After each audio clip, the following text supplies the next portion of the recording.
कहानी। आधी रात की दस्तक। वह रात सर्द थी। गांव के बाहरी हिस्से में बने पुराने बंगले में सीमा अकेली थी। बिजली चली गई थी और मोबाइल नेटवर्क भी नहीं था। समय हुआ था रात के 1:45। सीमा ने एक मोमबत्ती जलाई और किताब पढ़ने लगी। तभी दरवाजे पर थप थप की आवाज हुई। इतनी रात को कौन हो सकता है? वह डर गई। उसने दरवाजा खोला, बाहर कोई नहीं था। पर जैसे ही वह वापस मुड़ी, उसे सामने दीवार पर खून से लिखा दिखा, 1:55। अगली दस्तक आखिरी होगी। सीमा का शरीर कांपने लगा। उसने खिड़कियां बंद कीं, दरवाजा कुंडी से लगाया और कमरे में बैठ गई। घड़ी की सुइयां जैसे जैसे 1:55 के करीब पहुंची, उसका दिल तेज धड़कने लगा।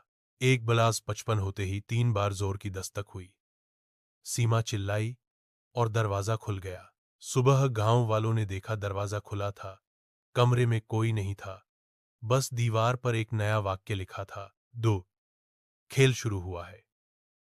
2 खेल शुरू हुआ है। गांव वालों ने दीवार पर यह वाक्य पढ़ा और सहम गए। सीमा का कोई पता नहीं चला। पुलिस ने जांच की, पर कोई सुराग नहीं मिला। बंगला बंद करवा दिया गया। लेकिन ठीक 7 दिन बाद उसी बंगले में एक नया किराएदार आया, आरव, जो शहर से लेखक बनने आया था। उसने गांव वालों की बातों को अफवाह मानकर अनदेखा कर दिया।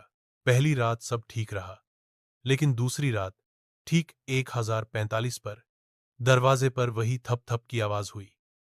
आरव ने हौंसते हुए दरवाजा खोला, बाहर कोई नहीं। वह मुड़ा और दीवार पर लिखा देखा, 1:55। अगली दस्तक आखिरी होगी। उसका खून ठंडा हो गया। उसने दरवाजा बंद किया, पर अंदर कुछ अजीब लग रहा था। कमरे का तापमान अचानक गिर गया। घड़ी ने जैसे ही 1:55 बजाए, 3 तेज दस्तकें फिर से हुईं। इस बार दरवाजा खुद ब खुद खुल गया।